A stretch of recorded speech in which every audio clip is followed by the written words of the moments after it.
क्या आप भी वो औरत हैं जिनके पति बिल्कुल नहीं बदलते हैं, बिल्कुल चेंज नहीं होते हैं? वो नशा करते हैं, आप मना करती हैं। वो शराब पीते हैं, वो और दूसरे नशे करते हैं, लेट आते हैं, लड़ाई झगड़ा करते हैं, मार-पीट करते हैं घर के अंदर, बच्चों को मारते हैं, पैसा नहीं देते, पैसे से नशे करते हैं, दारू पीते हैं, इधर-उधर घूमते हैं, गलत संगत बना रखी है लेकिन फिर भी नहीं मानते हैं। तो आप इससे बहुत परेशान हैं, उनके नशे से बहुत परेशान हैं और आप उनको हाथ जोड़ के समझा चुकी हैं, आप उसको रो के समझा चुकी हैं, आप लड़ाई झगड़े से समझा चुकी हैं, लेकिन वो नहीं बदलते हैं। वो जब आप कहती हैं तो कहते हैं कि हाँ ठीक है, मैं नहीं पीऊँगा, मैं बाहर नहीं जाऊँगा। लेकिन दूसरे दिन फिर वही हाल हो जाता है, वैसे ही दारू पीते हैं, वैसे ही शराब पीते हैं, वैसे ही मार-पीट करते हैं और वैसे के वैसे वो की वो हरकतें करते हैं, लेट आते हैं, आपकी बात नहीं सुनते हैं और जब भी आप कहती हैं हाँ ठीक है छोड़ दूँगा लेकिन नहीं छोड़ते हैं। तो देखिए जब आदमी बदलता है सिर्फ़ एक ही तरीके से वो है जब उसको उस नशे के नतीजे दिखते हैं।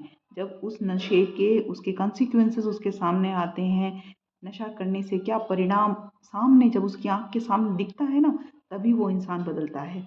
तो अब आप कैसे बदलेंगी? आपके समाज में, परिवार में या आस-पास पड़ोस में या आपके खुद के मान लो आपके कॉलोनी में या कहीं पर भी ऐसा इंसान है जो बहुत नशा करता है, अगर आपको मौका मिल रहा है, उस इंसान को आप जानते हैं और आपको पता चल रहा है कि नशा करने की वजह से उसके लीवर सड़ गया है या उसका शरीर सड़ गया है, अब वो कोई काम का नहीं है, वो आईसीयू में एडमिट है और अब वो कुछ दिनों में जाने वाला है। तो कृपया करके अपने पति देव को उस हॉस्पिटल में लेके जाएँ और उस आदमी से मिलवाएँ। उस परिवार को दिखाएँ, उस पत्नी और बच्चों को दिखाएँ जिनकी आँखों में डर है कि अब ये पति जाने वाला है। एक इंसान, एक आदमी नशा तभी छोड़ता है जब उसको उस चीज़ के परिणाम आँखों के आगे दिखते हैं। बातों से, शब्दों से, हाथ जोड़ने से, रोने से, चिल्लाने से, झगड़े करने से आदमी नशा नहीं छोड़ेगा।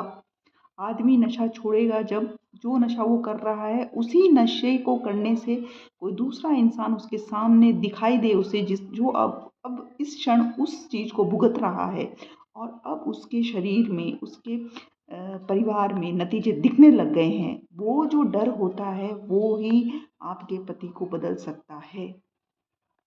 या फिर ऐसा कोई है मुझे कहना नहीं चाहिए, ऐसा कुछ हुआ है किसी के नशा करने की वजह से उसकी मृत्यु हो गई है, अकाल मृत्यु, तो उस घर में लेके जाइए। अब उस घर के हालात अपने पति को दिखा के लाइए, वो इंसान उसी क्षण बदल जाएगा, मैं गारंटी से कह रही हूँ। डर बहुत खतरनाक चीज़ होती है, डर बहुत खतरनाक चीज़ होती है।